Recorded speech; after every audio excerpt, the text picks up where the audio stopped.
I drove carefully through the late evening traffic, heading across London toward the Marriott Hotel. My mind was swarming with thoughts of all sorts of atrocities, which I pondered as an appropriate response to my situation.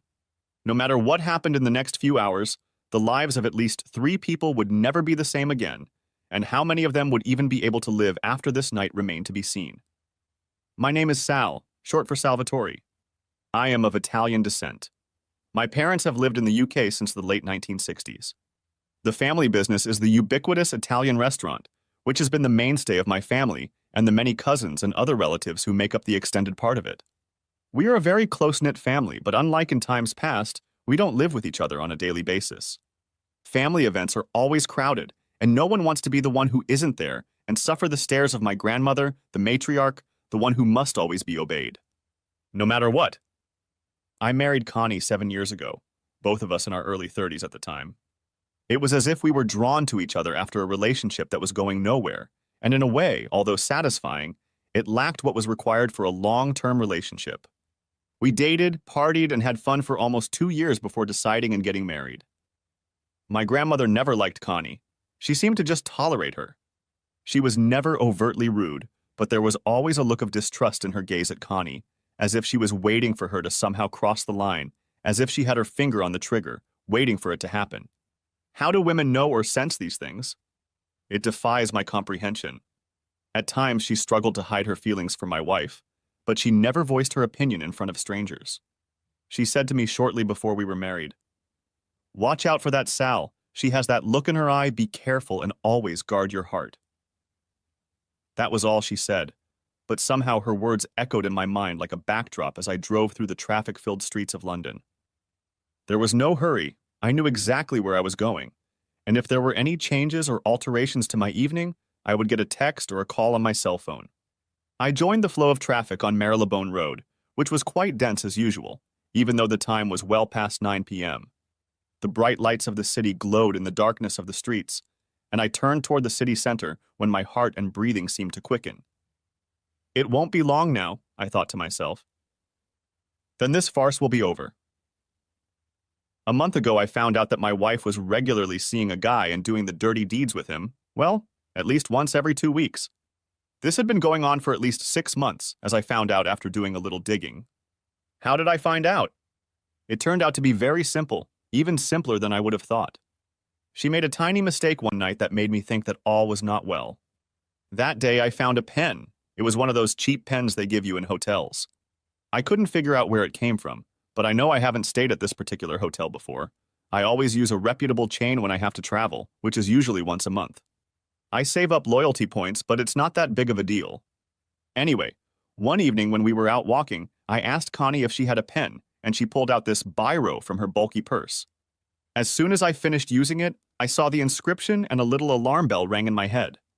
I knew I wasn't staying at this hotel, and I couldn't think of any reason why my wife would have a pen from this hotel, so I was somewhat puzzled. Connie put the pen back in her bag without a word. I didn't say anything but decided I needed to look into it and see if there was anything I should be worried about. It may have been small and insignificant, but it was a tiny crack in our marriage that could be the source of cataclysmic consequences. I can't explain why, but at that point, I just put it out of my mind and didn't dwell on it as we met up with friends to eat and drink. It was kind of a regular thing where me and 2 other couples would meet up from time to have dinner, and then enjoy a few drinks and a little dancing at the end of the night. We were sitting at the lounge bar of our favorite restaurant when the proverbial pen appeared. It was our usual spot, cozy, casual, with a relaxing atmosphere. Plus, it was run by one of my cousins, so of course there were healthy family discounts in effect, which my family in turn reciprocated. The discounts were enough to show respect, but not so much as to offend the owner. Respect was given and received. It was a two-way thing that worked. The other 2 couples were Carlo and his wife Joanna, and Phil and his wife Terry. Carlo and Joanna were older than us by 5 years or so. We were related to them, distantly of course, but still family. Carlo was a bit old-fashioned in some respects and led an interesting life, although not everything about it was within the law. When Connie had first met him, he had startled her, but a nicer, kinder, and gentler man could not have been wished to meet. Unless you upset him. One word, don't. Carlo was like a big brother to me. He was always there for me, kept me out of trouble, and once or twice handled a problem or two with ease. His wife Joanna was a lovely woman, She adored Carlo, and they were the perfect couple. He was large, she was petite, pretty, but also feisty. She was the only person Carlo feared. He adored her, and he didn't care who knew it. I met Phil at my job, and as it turned out, we got along very well. He was the same age as me and had a similar outlook on life. We played golf together from time to time and socialized with his wife Terry at the golf club, so it was all good.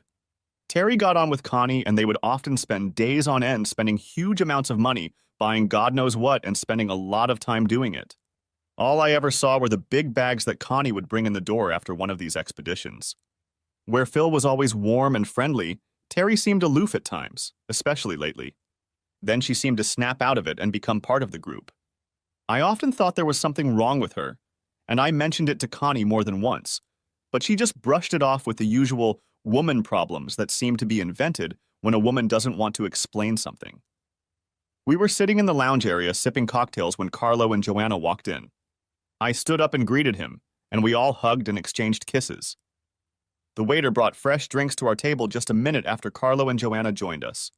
Connie was always amazed at the way we were taken care of when we went somewhere. My cousin knew there were 6 of us and indicated that our table was ready. We were ushered to our usual corner table, secluded but facing the door, something Carlo always insisted on wherever he went, but we didn't bother to ask him why. "Are Phil and Terry coming?" asked Joanna to Connie. I spoke to her earlier and she said they're definitely coming, but they might be a little late as Phil hasn't gotten home yet. Carlo just looked at the 2 women and glanced at me. I looked at him, but he just shook his head imperceptibly, and I left it at that. But I'd ask Carlo about it later. As we finished our first round of drinks, Phil and Terry showed up, both looking a little flushed, but there was more to it than that. Carlo just stared at them, his face expressing nothing, impassive. I saw that look again, that he knew there was definitely something there. We sat down at the table and were soon chatting about work, our days, and the usual conversations about families and kids. After a great lunch, we made our way back to the lounge area and music was in the air. By this time, the girls were itching to get on the dance floor and work off some of the calories they had gained. We, 3 guys, sat for a while, sipping another batch of cocktails and talking nonstop, discussing, of course, sports and admiring the beauties performing in front of us. Our wives giggled and cheered. The dance floor was busy to the max. There was a lively crowd here tonight, nothing outrageous or out of control, just people having a good time. The girls had returned to our table and were sipping their drinks when the music switched to a slower tempo. It was a signal for us to do our duty and see them off. I felt Connie pressed against me, causing a response, to which she grinned. She continued her endeavors, and I was already thinking of ways to get her home. After the first number, Carlo led Joanna back to the table, and when I looked over, I saw Phil and Terry still on the floor, but they seemed to be a little stiff together. "Is everything okay with those 2?" I whispered to Connie. "Yeah, I guess so, but Terry didn't say anything." I looked around again. Something was clearly wrong. Connie pulled me away and tried to distract me. We walked back to the table. Carlo just smiled at me and Joanna giggled. Phil and Terry walked over to the table. Terry grabbed her purse and announced that she was going to the bathroom, which signaled the exodus of the women, and we 3 guys were left sitting looking at each other. "Everything all right, Phil?" asked Carlo coolly. "Yeah, sure, no problem, but probably too much." He raised his glass and pointed to another portion. Fresh drinks arrived before the women had even returned from the conference.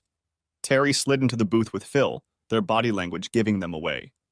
Connie looked at me. Something in her gaze told me that all was not well here, and she looked away. We glanced over, trying our best not to mention the elephant in the room. Carlo nudged me with his knee under the table. I looked back, and he winked at me. He knows something. A few more dances with changing partners, as we usually did, helped ease the tension until it was time to leave. My cousin called a cab at the pre-arranged time, and we prepared to leave. I looked over and saw Connie talking to Phil at the other end of the room. They seemed animated, and at the same time consciously trying to look cool. I noted this as another oddity of the evening and decided I would ask her about it later, or maybe not. We said our goodbyes and the cab took us in different directions. "So what's up with Phil and Terry?" I asked bluntly. "Nothing, they're fine." She smiled and looked out the window at the lights whizzing by. I sat in silence, not for the first time thinking that something was wrong here. I didn't know what, but something was happening. I decided I would contact Carlo in the morning. That night, Connie tried to shake my brains out of me, but even with the alcohol inside me, I was giving as much as I was getting. Wow. That was awesome, baby. We should do it again and real soon. She smiled at me. I hope you remember that I love you and want it all over again, Sal. I love you, Sal. Don't forget that. I looked at her. She seemed strange. There was some hint in her, but I couldn't figure out what it was. I love you too, baby. Don't ever forget that. You're my wife. No one will take you away from me, and I'll never give you a reason to. I hugged her tightly, covering her face with kisses. We fell asleep, and I lay staring at the ceiling, remembering the strange events of the evening. I should call Carlo first thing. The next morning, Connie was up and out the door to head to the gym early, and I hung around the house drinking glass after glass of orange juice to clear my head. I sat down at my laptop and Googled the name of the hotel that was written on the pen I'd seen in her purse. The search yielded results, and I checked the location. The hotel was on the other side of London from us, but it was easy to get to. There was parking on site. It looked very posh. I wrote down the phone numbers and email address, but saw that they also had the option to book online. I had to check the history to see if there was anything there. I checked. Nothing. Nothing at all. The history had been wiped clean. I smelled another rat. My paranoia was getting out of control. I called Carlo. Carlo, it's Sal, so what's going on with Phil and Terry? I get the impression you know something. Should I be worried? Sal, meet me at my brother's bar around mid-afternoon. Then I'll tell you everything I know, but it better not be over the phone, okay? Of course I'll be there. Sal, go on your own, okay? Yes, of course, I understand. The line cut off. Now I was worried. Did I need to be? Screw it, I was worried. I sat staring at the phone while my stomach began to slowly flutter, and I didn't like what I felt inside. An hour or so later, Connie bustled through the door. She looked refreshed, her hair still damp from her shower and a blush playing on her cheeks. Did you have a good workout? I asked. Yeah, that was great. I needed that, babe. She threw her purse on the table and tossed her gym bag on the floor. I'm going to see Carlo. He wants to talk about something, but it won't take long. What does he want, Sal? He still gives me the creeps, even though he's a kitty. Yeah, he's a great guy, but I wouldn't want to get on his good side, no way, and don't ever confuse him with a kitty cat. I won't be in love for long, okay? Connie looked at me, another look I couldn't read.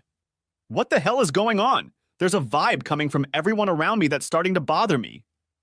I got into the car and drove slowly across town to Carlo's brother's house. It was a large, inconspicuous building that housed a luxurious and trendy North London bar. Well, not exactly a bar, more like a drinking club for those in the know. No sooner had I pressed the buzzer than the door opened, and Carlo stepped aside to invite me in, giving me a quick glance outside, as if checking to see if I was being followed. I watched him curiously. Okay, Carlo, what the hell is going on? Your call made me freak out, and with a few other things going on, I'm getting worried and I don't know what to worry about, if anything. He looked me in the eye and said, Follow me. I followed him through the bar into the back rooms, where there was an office set up as a workspace. He closed the door behind me, and we sat down on either side of a large oak desk. Sal, you are very dear to me, so I want you to listen to me carefully. I promised your old man that I would always take care of you, and I'm not breaking my word. What I'm going to tell you is going to hurt, but you have to listen to me, okay? I flinched when I saw the pain in his eyes. My mind raced through the possibilities, but deep down I knew it had something to do with my wife. My heart pounded in my chest. This man had been close to me all my life.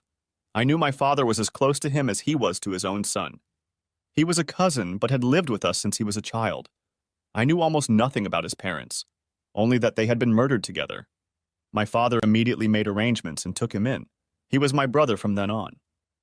He opened the top drawer of the desk he was sitting at and pulled out a large manila envelope, carefully holding it out to me. My eyes were fixed on it like a poisonous snake ready to strike. I knew instinctively that once I opened the envelope, my life would change forever. Just as I slowly reached for the snake, Carlo's hand came down on it. I looked up fearfully and saw the pain in his eyes again. That's bad, isn't it? He looked at me and held my gaze. Nodding slightly was all he gave me.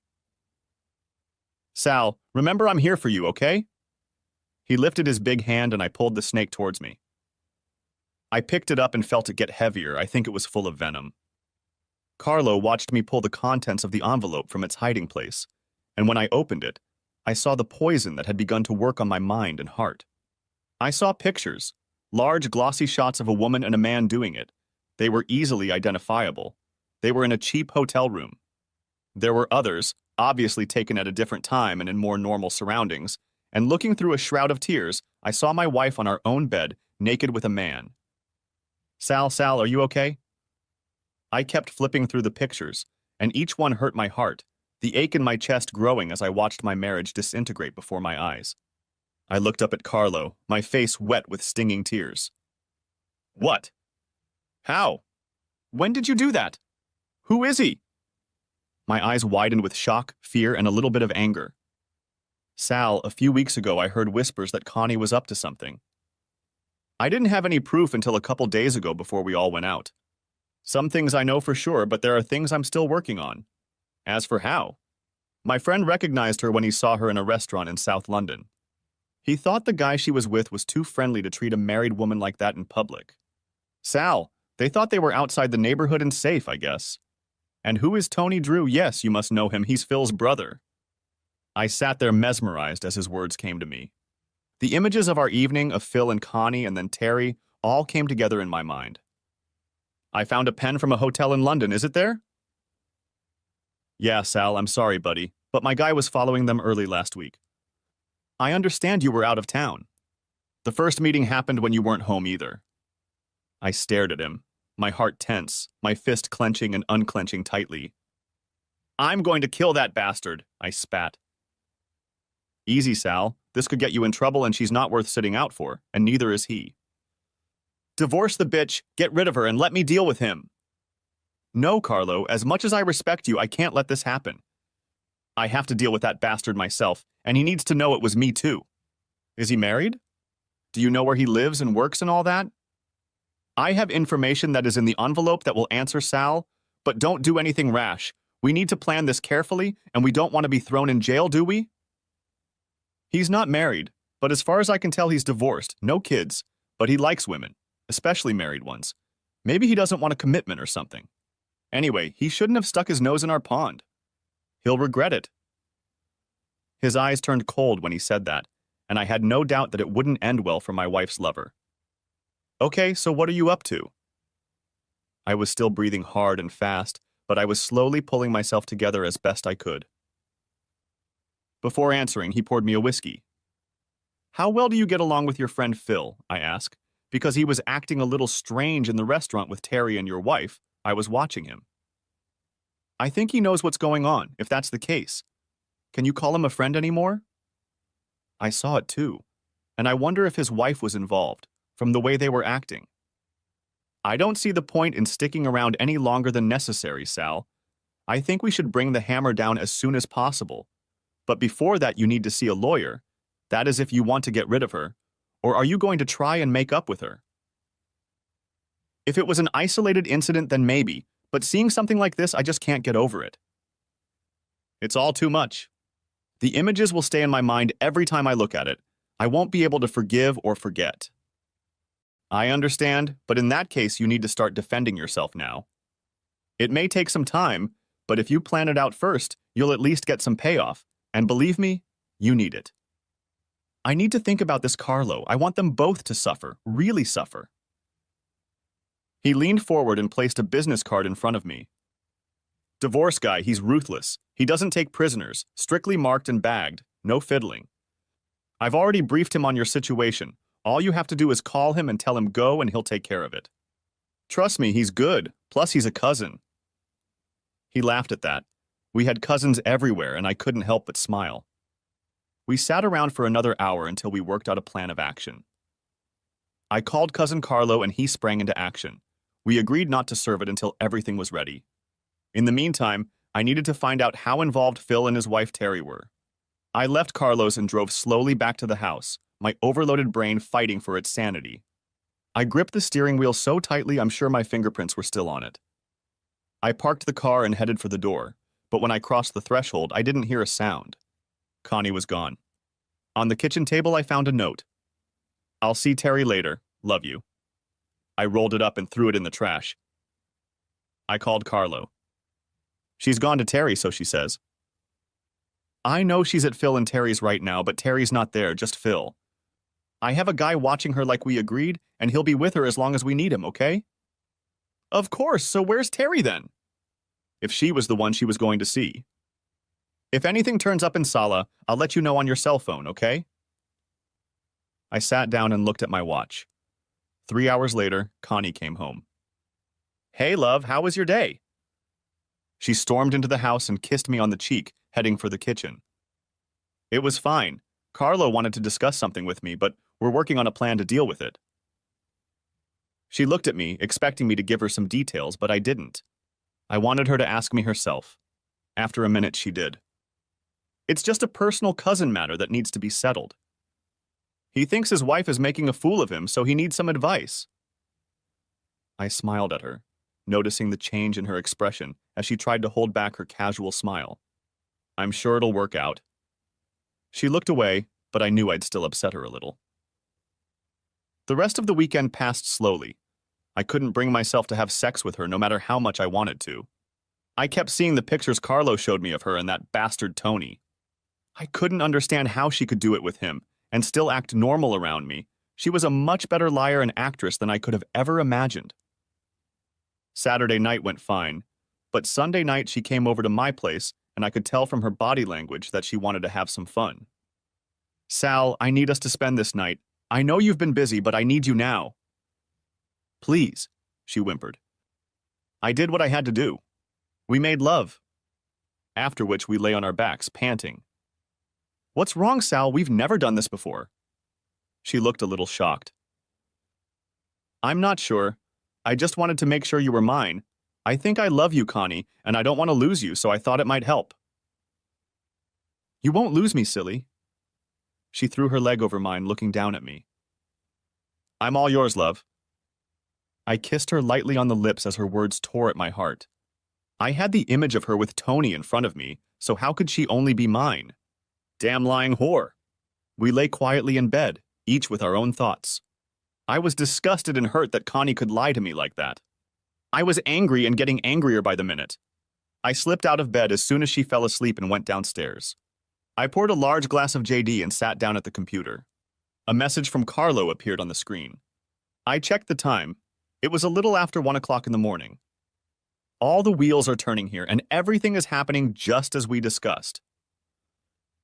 Okay, I thought, all I need to do now is create a short sleepover for Wednesday and we'll be on our way. I sent him a text back. Okay. An hour later, I crawled back into bed and tried to sleep again, but the rage wasn't helping, and eventually I dozed off and managed to get a few hours of not too much sleep. I crawled out of bed and took a shower before getting dressed and heading downstairs. Connie greeted me with a smile and breakfast, coffee and toast.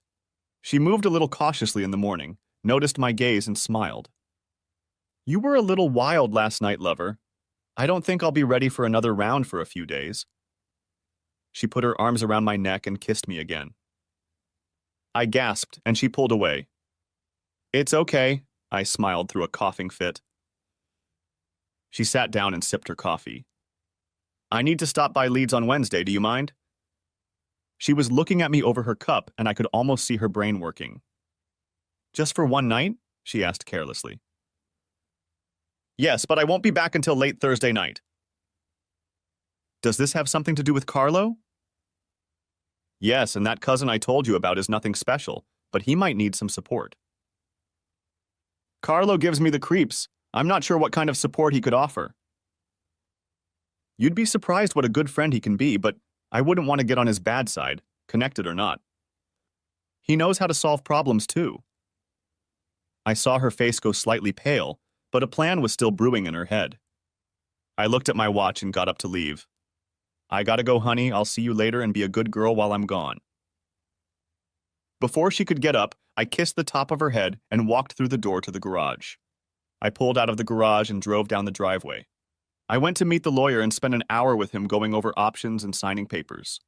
He was alert and had already gotten copies of the contents of the envelope. He confirmed that everything would be ready by Wednesday afternoon so I could pick up the paperwork. I ran to the bank and transferred all the money from our savings to a new account in my name only, and sent a large sum to Carlo to hold in my name as well. The current account was left as it was. It covered all the bills, so there was hardly any spare money in it.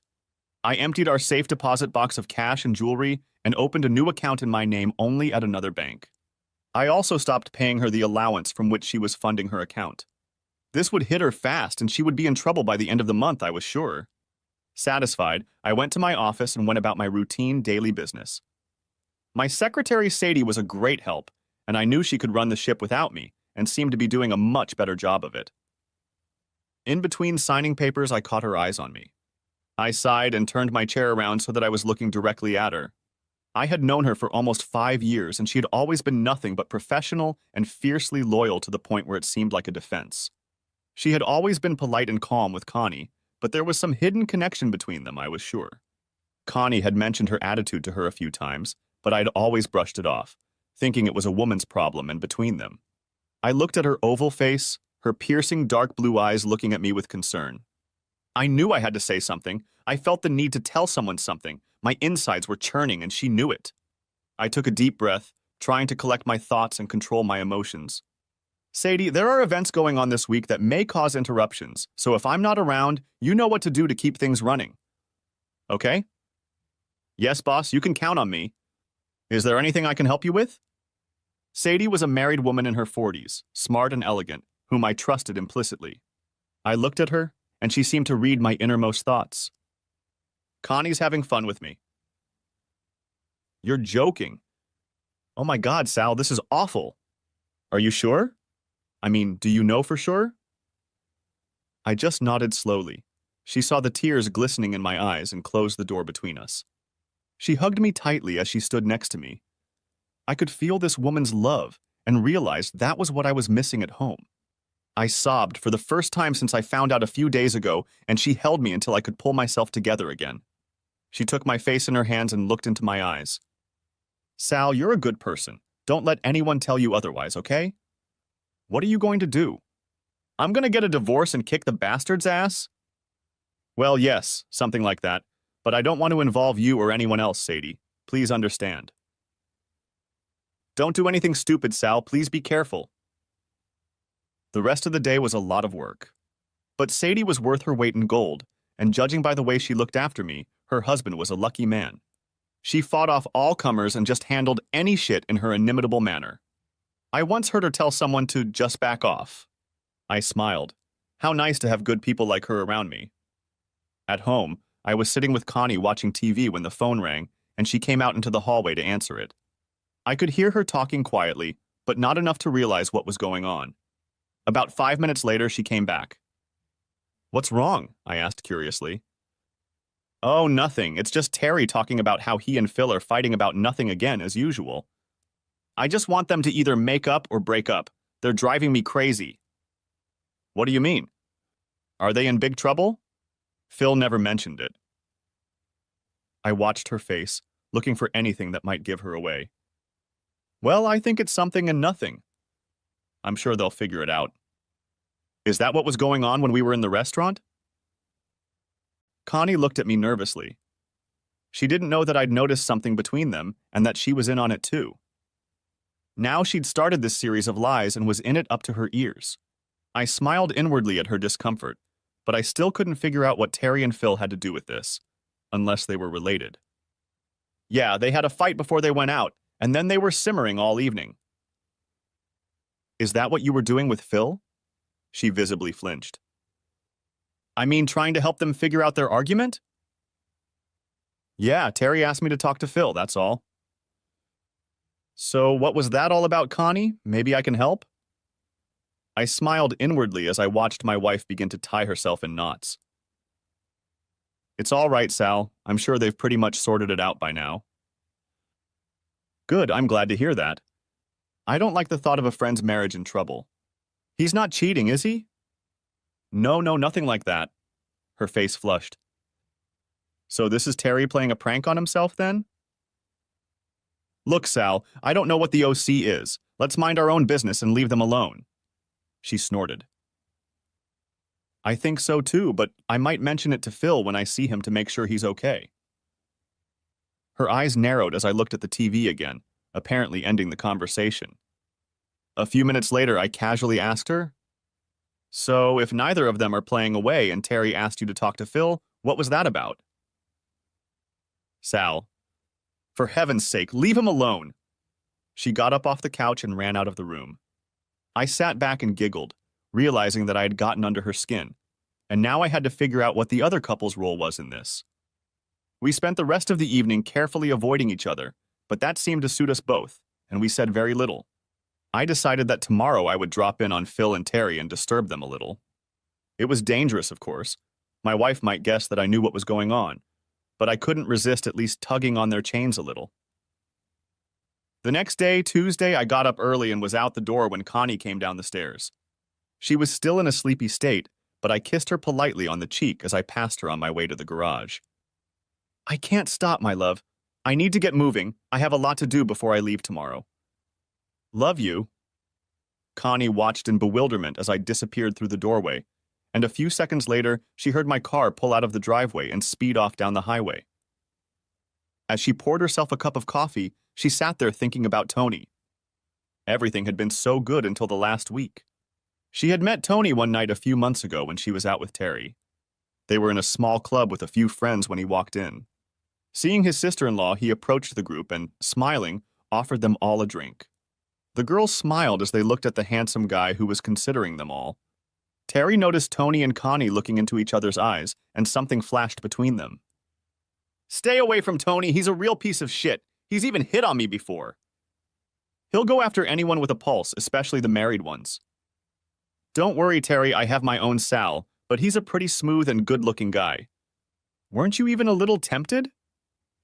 Terry shook her head, looking at her friend. "One word, don't." Terry did her friendly duty, but she could see that there was something going on behind her friend's eyes that she didn't like. The rest of the evening passed without incident as far as she could tell. However, Tony cornered Connie and gave her his phone number. Over the next few days, Tony somehow managed to get Connie's number, and he called her a couple times to spend a few innocent minutes chatting and flirting. By the time of the next bachelorette party, she knew Tony would be there again. This time, there was dancing on the program, and as soon as Tony had her in his arms, he set to work on seducing her. He showered her with flattery and compliments, making many small touches as they chatted. It wasn't until Terry grabbed her elbow that she realized she had spent the entire evening with him. She walked out of the club with her friend, who emphatically reprimanded her and urged her to stop it before anything bad happened. Connie still wasn't listening and brushed off her warnings, claiming that nothing bad had happened. As Terry led her away, Tony smiled. He wanted Connie and would get her sooner or later, of that he was sure. Over the next few weeks, the phone calls became regular, the flirting intensified, and Connie's seduction began in earnest. That all changed when Terry had to cancel their regular night out, and Tony saw an opportunity during one of the calls. He managed to convince Connie to meet him at the club alone, as friends, of course. Connie had been mulling it over, but now the opportunity presented itself, and she jumped at it, too quickly agreeing to meet him. She dressed as usual to meet Terry, but it was different. She felt different. She had been hanging out with Tony, they had developed a relationship, and now she was ready to take it to the next level. She blushed when she thought about it. Maybe kissing or being kissed, who knows? Grabbing her purse, she headed almost jogging towards the front door. This night had been the first, and from then on it was inevitable that there would be more. They'd had a hot evening. Tony was a skillful seducer. He drove her to his car and drove her to the Marriott Hotel. After spending quite a bit of time, she saw the time. Connie nearly panicked. In her haste to get cleaned up and dressed, she asked Tony to take her home as soon as possible. It would still take at least another 30 minutes. She texted Sal to say she was waiting for a cab and would be home soon. That night had scared Connie badly. But when she got to the house, Sal was already asleep, so she crawled into bed and hoped it would go away on its own in the morning.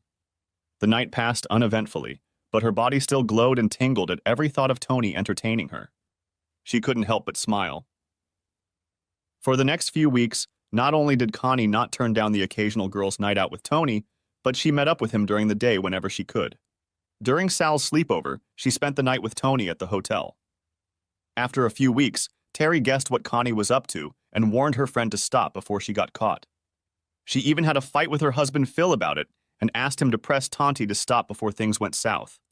Terry told Connie to calm down and that she had talked to Tony and also asked Phil to intervene. Tony was unattached, arrogant, and dismissive of Terry and his brother. Phil was torn between loyalty to his brother and loyalty to his friend Sal. It didn't help that Connie had lashed out at him in a restaurant when he asked her to stop seeing his brother, as he was getting his own neck slapped by his wife. He was between a hammer and anvil, and there was no way out. The longer this went on, the harder it became to find a way out without causing serious problems. Connie knew it had to be over soon, and realized that the risk she was taking only made it more attractive to continue. It was dangerous if Sal found out about this. All hell would break loose. The scene in the restaurant was too close for comfort, and when Sal asked what was going on, things got out of hand. She sat sipping her coffee and thought back to her affair. She knew he didn't love her and didn't want her in any way other than as an easy bed, but she was still drawn to him.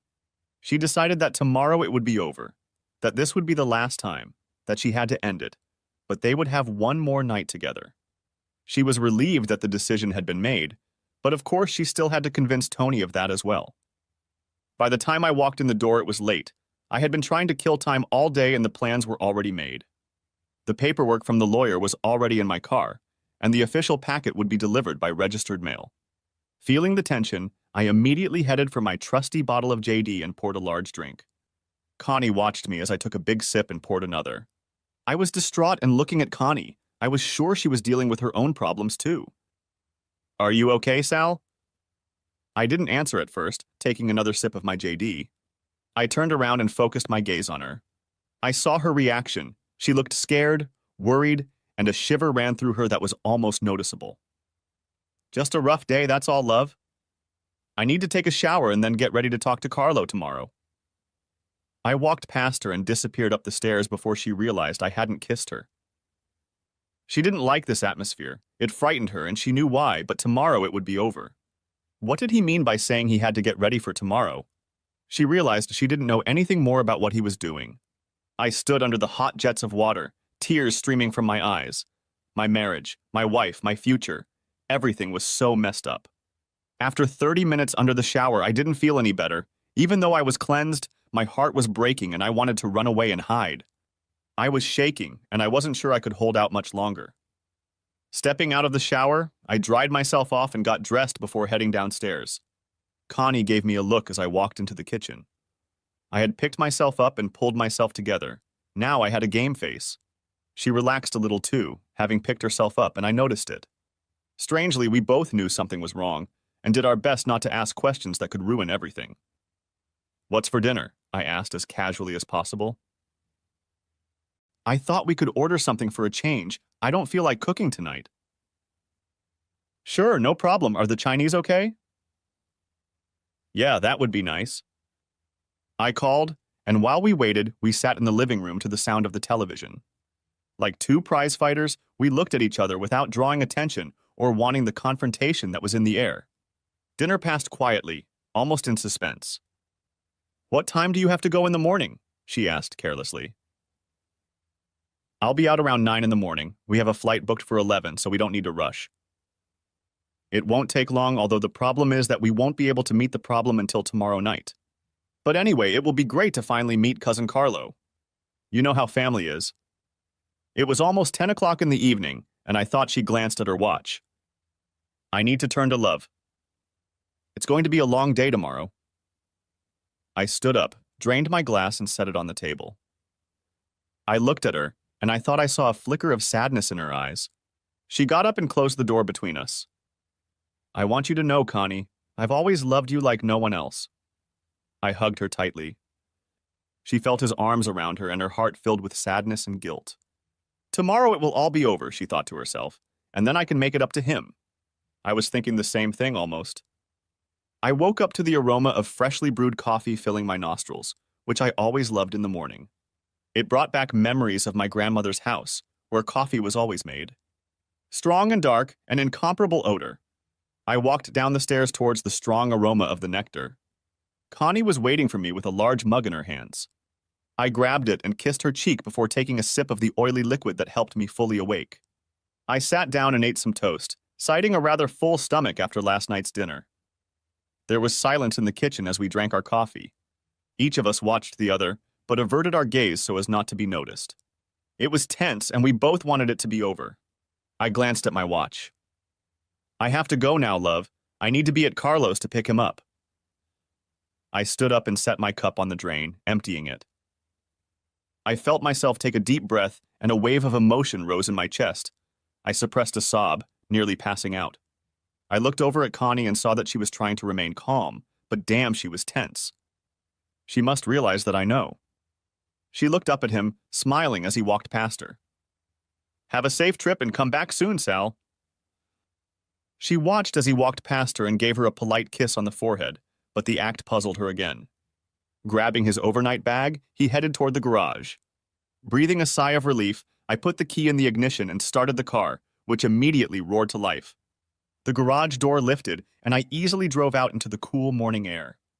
With tears slowly brimming in my eyes, I spun the wheel and drove the car down the road away from my wife. I didn't look back, and I couldn't. My face was wet with tears, and my heart was heavy with sadness. The day of judgment had come. After a few minutes, Connie picked up the phone and listened to the sound in her ear. He's gone. Are you still ready for tonight? Oh yeah, baby, definitely. We're gonna make this a good night, too. I had to tell Phil to back off, Tony. He's been getting on my nerves lately. Did he say anything to you?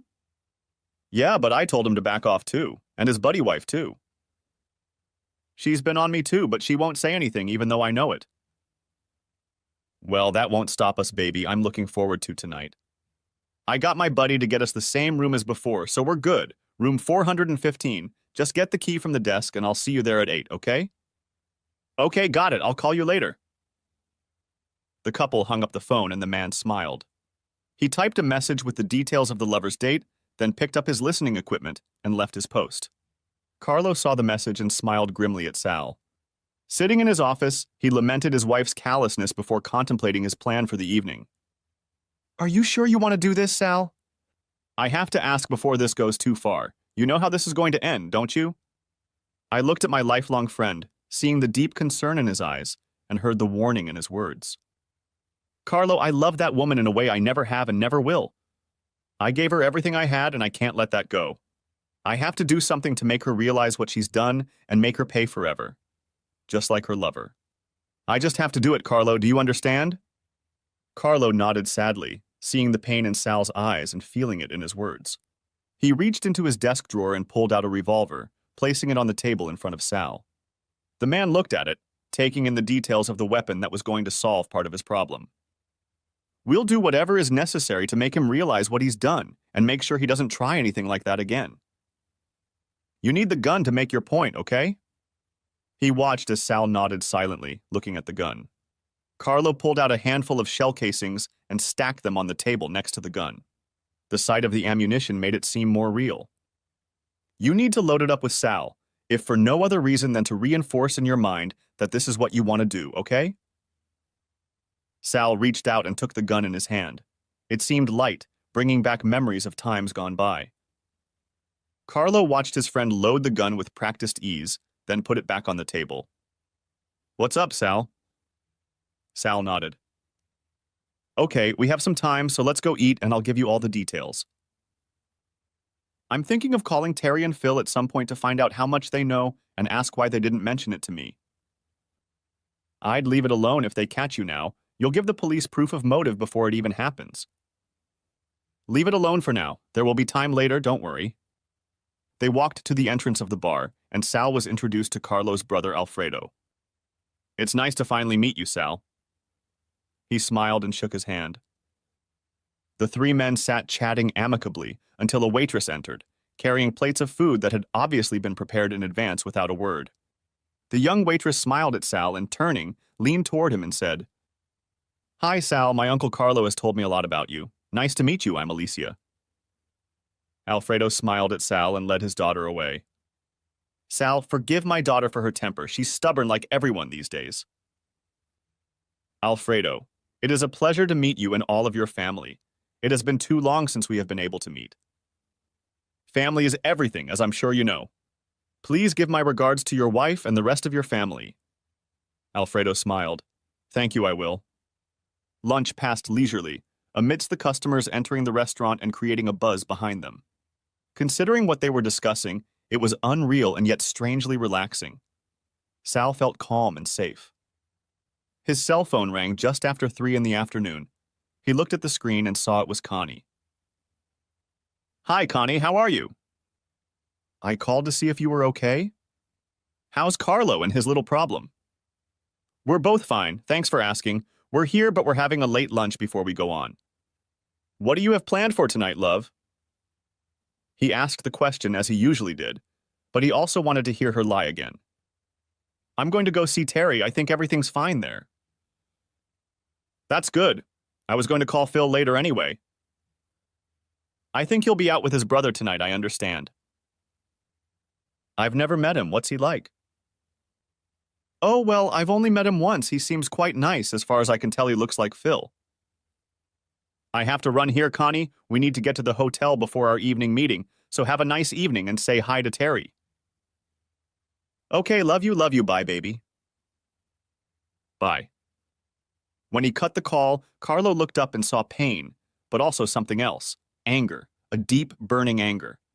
Something he knew very well, and something that had driven him down the path he had chosen in life until he had met Joanna. And she had done something to him that had never been done before. She had made him fall in love and be with her. "Okay, Sal?" "Yeah, looks like we're ready to go." The men raised their glasses and made a toast, drinking all the drinks in one fell swoop. "Time to get some rest before the show. Let's go meet the guys." They left Alfredo at the bar and headed for the private quarters. There, they found a group of 4 men who greeted them by shaking Salu's hand and hugging Carlo. "Sal are very good friends of mine. I trust them with my life and have done so many times in the past. They won't let you down." As I looked closer at the men, I saw that they were all a few years older than I was and looked shabby, but their eyes were all the same, steely-eyed, strong, and focused. I felt a shiver go through me. Reality was starting to hit me. "Still want that, Sal?" asked Carlo coldly. "Yes, I don't just want it, I need it." I looked at the men, who smiled at me, as if they understood how important this was to me, too. "Okay, guys, is everything ready? Everything checked out? The cars are in place? The van? Access to the hotel and evacuation routes? Disposal?" For the next 30 minutes, the plan and all the points Carlo had mentioned were discussed until everyone was sure everything was ready. I could feel their eyes on me as I paced the room. I was tense and could feel the anger building up inside, and I wasn't sure I could control it for much longer. The realization that Connie was even now preparing to meet Tony was gut-wrenching. I wanted to punch someone or something. Carlo stepped toward me, blocking my path, and wrapped his big arms around me. "Easy, Sal, easy. We'll be hitting the road soon. It'll get easier from here, son." The frustration and anger mixed with feelings of betrayal and loss brought tears to my eyes. Carlo walked beside me, and the men looked at him, and I could feel their sympathy enveloping me like some form of support. For the next hour, they all took turns talking and pushing me around as they needed me to play my part to the fullest as well. A phone call broke the mood, and all heads turned toward the pitiful sound. Carlo picked up the receiver. "Yeah?" Everyone strained to hear something. "Okay, we'll start moving in 5 minutes." I looked at my watch. It was already 8 o'clock. Time had just flown by. The men left the room and headed to their car to get the van closer to their destination. Carlo looked at Sal. He was anxious. "Sal, last chance, you don't have to do this." "That bastard has no respect for me or my family. I need to teach him a lesson he'll never forget, and I damn well intend to." "Good man." Carlo clapped me on the shoulder with a meaty hand as we walked out the back door and got into the parked Mercedes that had been prepared for us. That's how I came to the point where I was now parking the Mercedes on a side street about 200 yards from the hotel. We were sitting in silence when, a little after 9 p.m., a text message arrived on Carlo's phone. He looked at it and nodded at me. "They've arrived." I felt my heart ache. Carlo saw my reaction, his hand on my shoulder now keeping me in touch with reality and trying to distract me from the thoughts in my head. "Let's stick to Sal's plan, okay?" I looked at him and nodded. I knew we would have to wait at least another hour before moving out. Another text came in. "The guys are here and already in place." Carlo smiled nervously at me. Their role depended on us getting in and out of the hotel discreetly, or, realistically speaking, as discreetly as possible. We sat and discussed what we should do, and Carlo reminded me again not to let my emotions get out of control. We don't want to cause a riot and get ourselves into shit because of those two idiots, okay? His cold eyes sank into mine as he looked at me. I knew what was up, and now wasn't the time to mess things up. All right, Carlo, I'm not shooting that bastard in the bed, even if I'm not that stupid. I smirked as he smacked me in the head. Don't bullshit me, Sal. This is serious shit. Get a grip, got it? I nodded. We sat in silence until another message popped up on his cell phone. We're in, exit secured. Carlo glanced at the clock on the dashboard. It was almost time. His heart began to quicken, and so did his breathing. Carlo pulled a brass knuckle from the glove compartment and opened the car door. He saw me watching just in case. Okay, let's go. A moment later, I was already following him as he headed into the hotel lobby. We walked through the door and headed straight for the elevators, acting as casual as any other resident, but avoiding eye contact. I tried my best to relax and remain calm, but I was tense as hell. We stood and waited for the elevator to go up to the first floor. The elevator beeped and the doors slowly opened. We had to step aside as the couple exited the elevator, and then we stepped inside and stood impassively as the doors closed. We watched in silence as the floor indicator slowly rose to the 4th floor. All too quickly, we arrived at the venue and the doors slowly opened. My heart was already racing. Carlo came out first and led me to the room. I saw the numbers 415 on the door and realized that my wife was on the other side of that door with another man. When we got to the door, the other 4 guys appeared as if out of nowhere. They were dressed in uniforms like the hotel and were pushing one of those laundry carts. There were subtle differences. They were all wearing wool hats, which I knew were easy to pull off so they wouldn't be recognized, and I also knew that at least one of them had a stun gun. I looked around and didn't see anyone in the hallway. Carlo also pointed out the security cameras that had been neutralized, and we figured we had about 5 minutes before anything unusual was noticed. We stepped back as the guys stood in front of the door. One of them held a key card up to the door lock, and we all saw the green light come on and heard the door click open. Slowly, the door opened. We already knew the layout of the room, and the bedroom was at the end of the short hallway and away from the living room.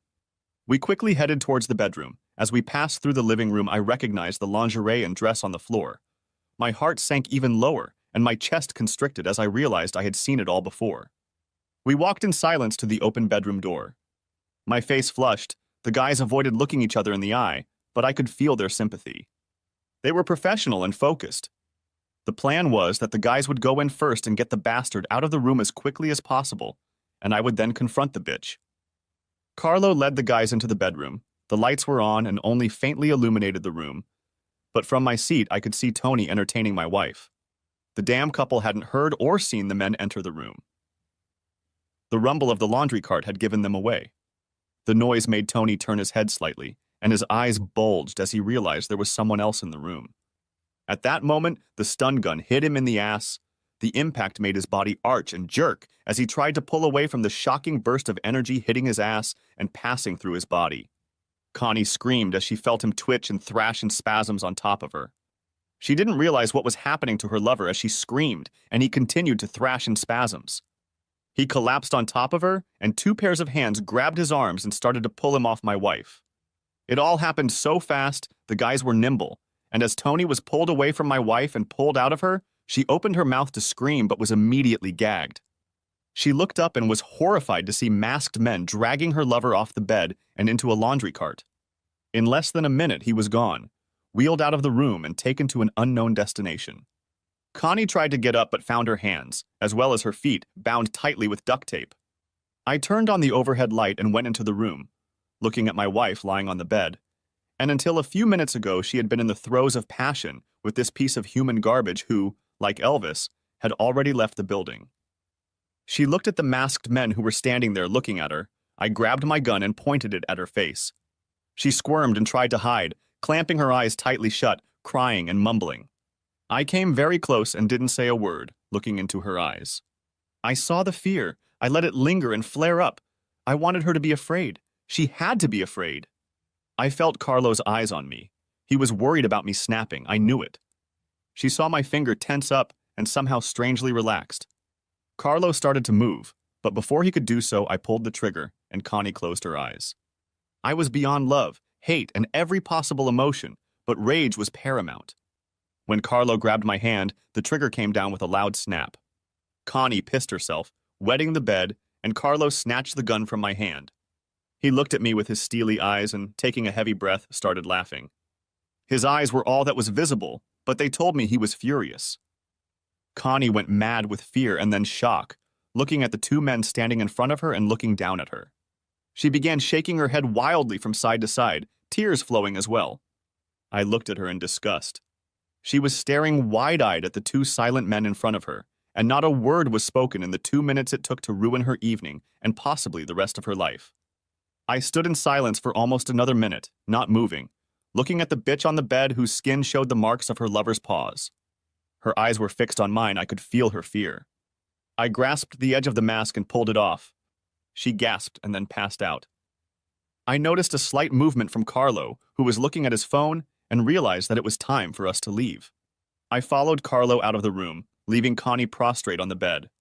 We slipped down the stairs and used the exit at the back of the hotel to escape into the dark city. A few minutes later, we were at the car. We didn't speak during the drive back, each busy with our own thoughts. Carlo started the engine and we sped away, heading for the meeting place. You took the bullets out. You bastard. I was worried for a second, thought you'd lost it. I grinned grimly. Yeah, I wasn't going down for killing that bitch, just damn good to scare her. Guess the lesson will be learned when she sees Tony again. I'm sure the guys will do what they need to do with him. No need to get your hands dirty, Sal. I know it's important to you that he knows you were there, but I think he'll still remember it for a very long time. One way or another, I have to be sure about this. I stared grimly ahead as we wandered through the dark streets toward our destination. We walked into the bar where Alfredo was waiting for us. It was almost 1 o'clock in the morning, so he poured us healthy drinks and we sat down in front of the fireplace in the back room. Gradually, as the adrenaline faded away, we began to feel human. I had been in a trance for the past few hours, a state where the real world was left out and only pain and anger lived on. Now in the warmth of the back room, we sat and ate in silence. Carlo's phone beeped, and he read the message and smiled at me. It's all done and settled. The boys are on their way. I know I can't thank them enough for everything they've done, but I'll never forget this night. Sal, shut up, it's over. Now you have other battles to fight. Now you need to deal with this bitch. And you don't have to please me, okay? Of course I understand. Nothing more needed to be said. I remembered that we had left her at the hotel, and I wondered how she would get home and what, if anything, she would say about her adventure. Well, I had the rest of the day to kill before I got home as planned. Now she knew I was aware of her activities, but would she say anything or confess? I somehow doubted it, even knowing and catching her in the act. There are rooms prepared for both of you when you are ready. Fatigue seemed to come over me suddenly as I was shown to my room, my clothes off, and Alfredo took them away to dispose of them before I collapsed onto the bed. Sleep didn't come easily as I went over the events of the night and everything that led up to it. I also thought about Connie and the last time I had seen her. I was overcome with sadness and disgust at the same time. I had loved this woman for so long. She was my everything, and now it was all gone. All that was left was to face her and find out how it all ended. I already had the divorce papers. She was supposed to deliver the official copy to our house today. By the time I was due home, she would have no doubts about what I knew. But the thought suddenly crossed my mind. What if she didn't go home? Now that she knows it was me at the hotel, she'll be terrified and definitely won't want to go home. Shit. I'd better call and have the papers rerouted, maybe to Terry's. Yes, she'd go there. I was sure of it. After almost 7 hours or so, I was awakened from an uncomfortable sleep by Alicia, a mug of coffee under her nose and a smirk on her face. It's lunchtime, Sal. You have 30 minutes. Carlo said you have an afternoon flight, so it's time to get up. Your change of clothes are on the dresser. She patted me on the shoulder and left the room. Slowly, I got to my feet and got dressed. I looked in the mirror and saw a familiar face, but it was different. I was different. Last night, I had almost killed a man, watched him being led away to certain death, but I felt nothing. In the moment, I had no regrets. Whatever shit had befallen Tony was his own fault. I just hoped it would hurt like hell and last a long time. I joined the others at the table, and normalcy seemed surreal, yet calming at the same time. We ate, chatted, and even laughed. Pretty soon it was time to leave. We packed up and walked to the car. Looking out the window as we drove away, I waved to the faces watching me leave. There was a mixture of pain and deep concern in them, and it was comforting in a way. I mentally promised myself to return as soon as possible and next time not to leave it so long. I drove home slowly, the kilometers ticking away, and like a countdown to Armageddon, I felt a growing dread. My anger was gone for the moment. All that was left was a big hole that was filled with love for my wife. I dropped Carlo off, and Joanna came out to meet him, grabbed him as he got out of the car and hugged him like they were newlyweds. I felt a lump rise in my throat as she walked over to me and hugged me tightly. Sal, it's going to be okay, understand? There's a tomorrow coming for you. I know things will seem hard for a while, but trust me, it's going to be okay.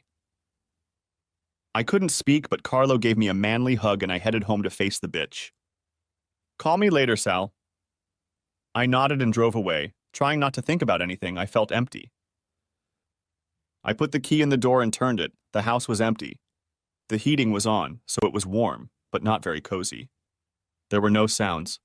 I cautiously made my way into the living room, then into the kitchen. Nothing. I looked at the clock. It was already 6 o'clock. Connie should have been home. Unless, of course, she was trying to save our marriage. I checked my cell phone. No calls, no messages. I sank into the chair in the living room. What a goddamn anticlimax, I muttered to myself. I felt my anger begin to rise again. It had been dormant, but was now waking up from its imposed slumber. I looked at the picture of Connie and I on the mantel, felt a surge of rage, grabbed it and threw it across the room.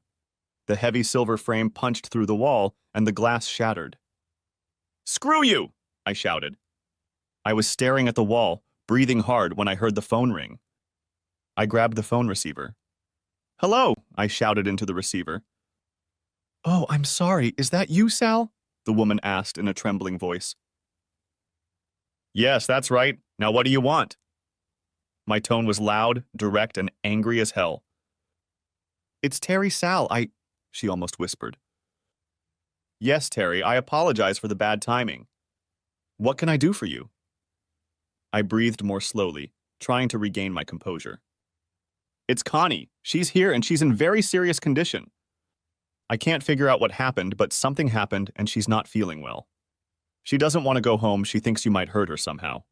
I don't think she should be going anywhere right now and certainly not driving." "Terry, is she in there?" I interjected decisively. "Yes, of course. Ask her to talk to me if she doesn't want to. It will tell me something, and you should do it too. Then ask her what happened and see what she says." I heard some mumbling, then the voices got a little louder. Terry went back to his seat. "She won't say anything to Sal. I'm worried about her." "Terry, be patient. Just tell her I'll pick her up and see what happens." I heard her say what I said to Connie, and then there was a scream from Connie. "Sal, I don't know what to tell you." "Terry, I know it's okay." "What do you mean, Sal?" "I know all that, Terry." "Oh my God." I heard Terry relay my words. Then another howl sounded in the earpiece, followed by sobs and more screaming. "Sal, I'm so sorry." "Me too, Terry. I know all about it. I know about the girls' nights out and how you and Phil fought about it." I heard her gasp. "Oh God, no." "Yes. I know, and while I'm at it, I know exactly who. And when I catch up with the little bastard, he's going to pay. Believe me." "Sal, I'm sorry, but Phil couldn't convince them to stop. We both tried. I know we should have told you something, but we got into a bad situation." Terry spoke quickly, trying to get all the words out as quickly as possible.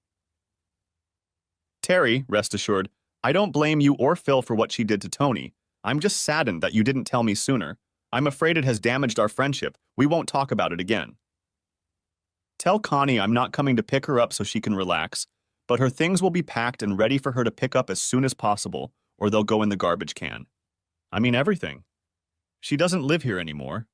Lastly, she's getting some papers delivered today. I called the servers and had them forwarded to your address, as I had a suspicion she might bolt to yours. I think they'll be there any minute. Tell that whore to think before she does anything, and especially before she calls me or anyone else, got it?" "Okay, Sal."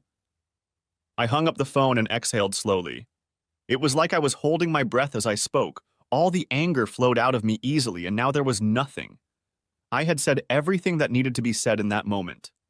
I was calm now. I wasn't yelling at anyone. Inside, I felt like I wanted this, but I was alone and she was gone. Maybe she had been gone for a long time and I hadn't noticed. I missed the bitch. I hated her and loved her at the same time. I replayed it over and over in my head. I must have been blind and stupid not to notice it. The more I thought about it, the more I noticed little signs that all was not well between us. The last few days had taken their toll on me, and sitting in the silence of the house, I suddenly felt exhausted. Things had really shifted, and now it was only a matter of time before the real shit broke between the two of us. I knew it was going to be very painful and personal. Sooner or later I would have to confront the bitch, but right now I was in no condition to fight her. But it would happen soon. There would be no forgiveness or quartering either. I sat down, uncorked the bottle of JD, and filling the glass with ice, poured a hefty portion. I sipped the dark nectar and savored its flavor as it warmed my throat. I sipped and somehow let my mind go blank, waiting for oblivion, or at least a state that would allow me to sleep. I slept like a log, and when I woke up, my mouth felt like a parrot's cage, and my head was a little sore too. I showered and went downstairs, turned on the coffee maker and took a sip of orange juice from the carton. Toast appeared in the toaster and I started wandering around, waiting for the coffee to brew. It was 7:30 when the first bell rang. Hello? Sal, it's Carlo. Are you okay? I'm sorry it's so early, but I just wanted to make sure you were okay and hadn't done anything stupid yet. Yeah, I'm fine, just a headache. You don't worry, I've calmed down. She didn't go home but went to Terry and Phil's house. I talked to her and told her what I knew, so it's all out in the open now. I haven't heard anything since about 7:30 last night. I thought I'd hear after she was served, but from what Terry said, she still wasn't in the best condition when she arrived. Carlo laughed. It's no surprise, but things seem to be going as well as they can. I've heard from the lads that all is well on their side. The parcel has been delivered to the Midlands. But I don't expect to hear anything about it for a day or two. You know the drill? I won't be calling until tomorrow as I have some things to do today. The family sends their regards to you, understand? Understood. I'll talk to you soon, my friend. Don't hesitate. Click. I poured myself a coffee and sipped the black liquid. It was enough to clear my head of the fog caused by the alcohol. I started thinking about what to do today. I decided to call the office first and check on things, then call a locksmith, deal with the bank, etc. Screw everything that needed to be done. Although I didn't want to lose her, I knew I couldn't stay with her as the trust we had was gone. I wasn't going to live in suspense wondering if she was cheating or not. No, it had to be done. I hadn't heard anything from Connie about the documents I knew had been handed to her last night, though I was sure I would hear something today once she got her act together. Just after 9, there was a quiet knock on the door. Well, this is it, I thought, heading for the door. I opened the door and saw Terry and Phil standing there, and I stared at both of them in silence. Terry broke the awkward silence. Sal, we came to apologize. It's the least we owe you. Can we come in and talk? I stepped back and held the door as they stepped inside. I closed the door and pointed to the living room. They sat together on the couch and I settled into the chaise lounge across from them. Okay, what did you guys want to say? Sal, we're both very sorry, Phil began. I'm sorry too, Phil, very sorry. Sorry that 2 people I thought were my friends couldn't tell me that my wife had left me for some stranger. Too bad my wife wanted to have fun with someone else. Hell, I have a lot of regrets. I felt the anger rising in me again. Sal, we're sorry. We tried to tell her, well, both of them, but they wouldn't listen. I don't know what she was thinking. She's at our place now, still doesn't understand anything, but it looks like something bad happened yesterday before she came back, Terry pleaded. What do you mean, Terry? All I know is that I had to leave on Wednesday while the paperwork was being prepared. I couldn't even look at her. I went to a meeting in Leeds and then you called me. I assume you mean that something had happened between her and her lover, Tony? I wasn't going to volunteer any information or reveal my involvement just yet. We don't know. We haven't heard anything about my brother, Phil said. I've called him, but there's been no answer. He's not at the apartment either, and Connie can't say where he might be. Hell, she just mumbled something about being tied up and that he left her at the hotel. Come on, Phil, she should have said something more. What the hell happened? Obviously something happened. Did that bastard do something to her? Not that I give a shit. I don't care where that piece of garbage is now, but I'll tell you one thing. If I ever see him again, he better regret it. You understand? And you make sure he realizes it too. Phil and Terry looked at me, stunned by the fury of my tone. They had never seen me in such a state of rage before. Phil, in particular, understood my words and was visibly shaken by the thought. Anyway, aside from that asshole, how's Connie doing? I take it she was served her papers last night? Yes, Sal. After a while she seemed to calm down, but when they served her food, she started up again. Sal, she kept mumbling something and didn't understand what had happened. It really got to her. When she came to us, she was upset, angry, but above all scared, and she won't say exactly what happened. Good, I thought. Hopefully this bitch will now remember every night what happened that night. Well, guys, I hate that bitch for what she did to me, so if she's in pain now, good, because I am too. She made her bed with that cretin so she can stay with that bastard if that's what I care about. I'm done with her. They looked at me, unable to find words for my anger at Connie. Is there no way you can work things out with her, Sal? She made a mistake, but you two are so good together. Can't you at least try to work things out? Divorce is a big step, Sal. Please talk to her first. She deserves at least that. Terry's voice trailed off as she pleaded with me, and I listened, looking into her eyes that were filling with tears. At least she was showing the emotions of a good friend. I paused, trying to look away from her eyes. I had always liked Terry Phil too, and even after the way they were acting in this mess, I couldn't deny that Terry's words needed to be taken seriously. I knew I was going to have to talk to Connie sooner or later. Okay, I'll talk to her, but first I want all her stuff gone. It'll just be her and me, and I'll call and let her know when and where. Are you okay with that? Terry rushed over to me, hugging me tightly while Phil looked around. That's all we can ask for, and probably more than she can expect. Yes, Sal. Thank you. I'll tell her to expect your call. Please don't leave her too long, Sal. That would be cruel. Phil just looked at me. His face was sullen. Sal, I'm sorry, but my brother is an asshole. You should kick his ass properly. I wouldn't blame you one bit if you did. I watched out the window as the couple drove away. They quickly got in their car and drove off in the direction of my soon-to-be ex-wife. I sat back and considered Terry's words. Of course I needed to talk to Connie, but I needed to cool down a little before I trusted that bitch at arm's length. I poured more coffee, and the strong flavor left in my throat was a pleasure. Filling another large mug, I grabbed my phone, called Sadie, and caught up with her.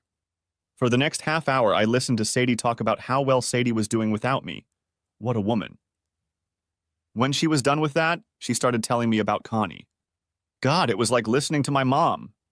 Eventually, I was ordered to show up at her house tonight for dinner with her and her husband, and by the time I hung up the phone, my ears still buzzing, I was sure she was at least half Italian. The rest of the day was spent rearranging locks, bedrooms, clothes, photos, everything I could think of during the move that could be trashed, packed, or destroyed. By the end of the day, my anger, though still raging, had subsided a bit. I sat there exhausted from all the emotional trauma, and tears flowed easily down my face. I realized that I was probably walking away with the ends without talking to Connie, but subconsciously I had made the decision to dump the bitch. Everything was ready, all that was left was to set up the final showdown, and I was under no illusions that I would be as hurt as she was. Goddamn bitch! How the hell could you do this to me, to us? I sat staring out the window and thinking about how my marriage was crumbling. My heart ached, and only pain kept my anger in check, at least for the moment. I knew I should make the call, but as I sipped another gin, I decided I would do it in the morning. I was too tired today to go a few hard rounds with this bitch. I wanted to be at ease when I did. I had another restless dream. I got the call early in the morning, again just before 7:30. The phone came to life, and bells rang in my head, jolting my brain out of the half-dream I'd fallen into. Yeah? I asked, as if stretching. Sal, it's me, Phil. Listen, I just got a call from the hospital. My brother's been there for a few days now. He's been beaten up pretty badly. He seems to be stable, but he's taken quite a beating. He has both arms and legs broken, and his balls are pretty well beaten up. I don't know anything else, so that's about it. I hope you don't expect me to sympathize, Phil. As far as I'm concerned, he's lucky he didn't meet me. I would have finished the job. Mark my words, if I ever see him again, it won't be long before I do. Sal, I understand. I wouldn't blame you if you did, so I won't ask the question. He got what he deserved. You're a stand-up guy and a friend, and I'm sorry I wasn't as good a friend to you as you were to me. I know I can't undo what's done, but I just thought you might want to know about Tony, that's all. Phil, it's not your fault, remember that. It's just the way it is. Give my love to Terry. Bye and thanks. Sure, bye. I replaced the tube and stared out the window at the garden, which was peaceful, with the occasional bird flocking to the bird table and eating the food I like to feed them. Sitting on the chaise lounge and watching nature through the glass always calmed me down, helped me think, and today was no exception. I called Carlo on his cell phone to give him the news about Tony. He only snorted but noted that the job was well done. His guys did well and got the result they needed. He laughed when I listed the list of injuries, serious enough but not life-threatening unless he did something stupid. Carlo said he was sure he could give him the appropriate message, just to behave, but I didn't think that was wise at the moment. I was sure Phil would convey my feelings, which would be better and safer. We left it at that, and I went back. Carlo said he was sure he could give him the appropriate message, just to behave, but I didn't think that was wise at the moment. I was sure Phil would convey my feelings, which would be better and safer. We left it at that, and I went back to looking out the window. As I sipped my second coffee of the day, the phone rang again, but I let it go to the answering machine. As I listened, I heard Connie's voice hesitantly leaving a message. Sal, please call me. We need to talk. I'm so sorry. I need to explain. I need you. I need to come home. I'm so sorry. There were sobs between the pleas, and with each word my heart sank as if it were being strangled in my chest. When the message ended, I found myself breathing heavily. I wanted to pick up the phone, but my hand wouldn't reach for it. Even the sound of that bitch's voice was still bugging me. I knew I would have to do it today, but I wanted her to wait so she wouldn't think I was answering her message. I wandered around the house for a couple more hours, and the house seemed somehow empty and deserted. I looked around where Connie's things used to be. There were voids. I called Sadie and asked a couple of guys to come over with a van to move all her stuff. An hour later, the boxes and bags I had packed were stacked in the back of the van. As I watched the van pull away towards Connie, I knew that pretty soon my phone would buzz as she picked up her stuff, and the realization that she had screwed up would hit home hard. It was a one-way trip. The phone rang again. It was Terry. Sal, Connie's stuff has arrived. Just letting you know we've accepted it. The guys apparently dropped most of it off at the warehouse. Thanks for that, Sal. We only have the stuff you marked as personal. Connie is still in shock. I know she called you earlier. Could you talk to her? Or call her later? Put her on, Terry. Let's get this over with. I waited a few seconds before I heard her voice. Hello? Came a frail voice to my ear. Connie? Oh my God, Sal, I'm so sorry. I never meant to. So you didn't think about the fact that you might get caught, huh? I spat venomously. Sal, Leave it, Connie. Now you have the answer to all those questions you didn't even think to ask yourself all the time you were having fun with that lowlife. Sal, can't we? She began again. Do you really think you can tell me anything that will make everything okay? Well, then do your best. I'm all ears. Can I come home and talk to you? Please? I thought for a few seconds, trying to regain control of my emotions. Her voice was bugging me, and I could feel my heart pounding out of my chest as if trying to break free. My breathing quickened as my mind fought for control. Finally, I took a deep breath. Tonight here at 7, come or not, it's all the same to me. It's a one-time offer, and it's only valid until 5 minutes after 7. I'll listen, but I'm not promising anything. I heard her sigh at my rudeness and ended the conversation. I sat listening to her voice, and I could feel the pain in her voice. I wondered if she felt mine. I sat and reflected on my marriage and how happy I thought we were. Sure, we had our ups and downs, but I was sure we were happy, and that we hadn't had anyone else before that bastard. Then I thought about why I was so sure. Did I even know her? I hadn't suspected anything before, but that didn't mean she hadn't done it before. I felt confused again, trying to make sense of what I knew for sure, and the black cloud looming over me, representing all the things I didn't know for sure. The clock chimed in the hallway. I knew it was past 6. I listened to the chimes, and they told me it was indeed 6:45. She, the whore, would be here soon, and I needed to control my emotions and prepare for what would surely be the last act of my marriage. The doorbell broke into my train of thought, and shook me out of the fog of self-pity I'd fallen into. It crept up on me slowly as I tried not to think too deeply about what was ahead of me. I began to ask myself questions over and over again. Why? Why? Why? Now freed from my gloomy thoughts, I took a step toward the door. Swinging it open, I saw Connie, the first time I had seen her since that night at the hotel. Her hair, though combed and neat, was pulled back, giving her face a rather gaunt look. There was very little makeup, further adding to the pallor of her face.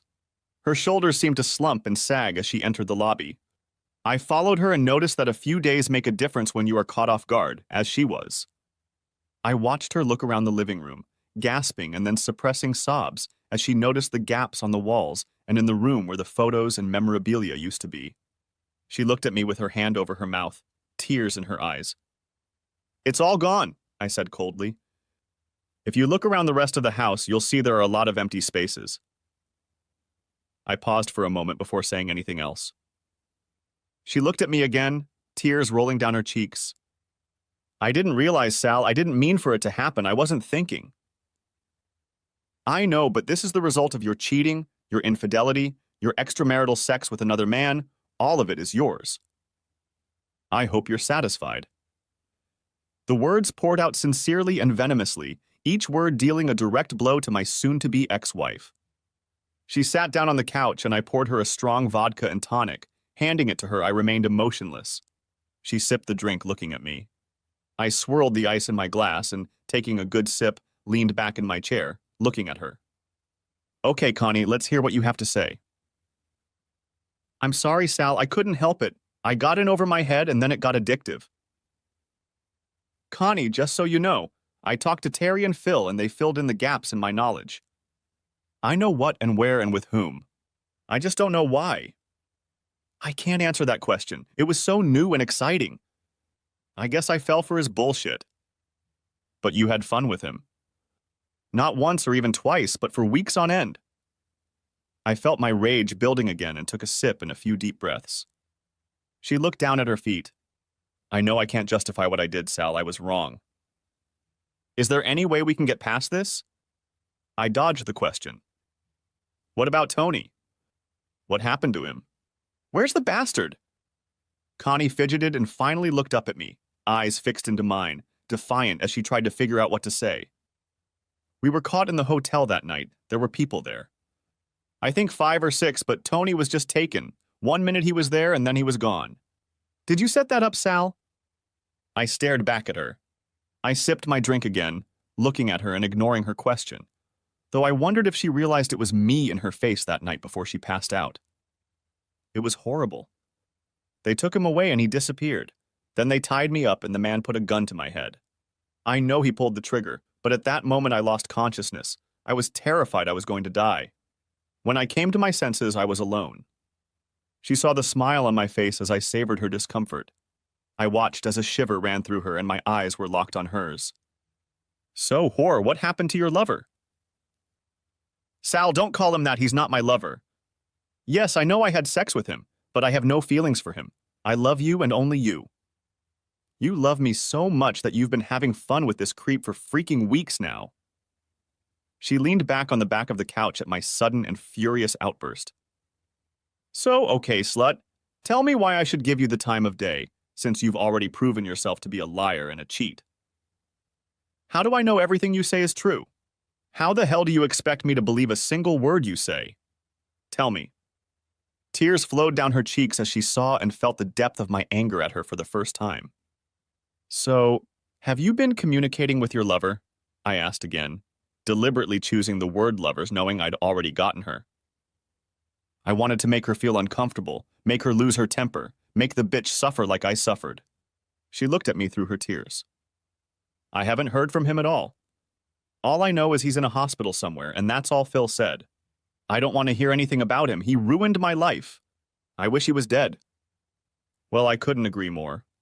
I smirked. I sat watching her face, and I had little doubt that she was pissed about being caught and hung out to dry, and on her ass. She had screwed up and now she was getting what she deserved. We sat in silence for a few minutes, each of us watching the other, waiting for the opportune moment. I took my time, I had so much rage built up in me that I was wary of letting it loose. I wanted to slap her, but I had to stay in control. She looked around the living room again, searching for something to change the subject.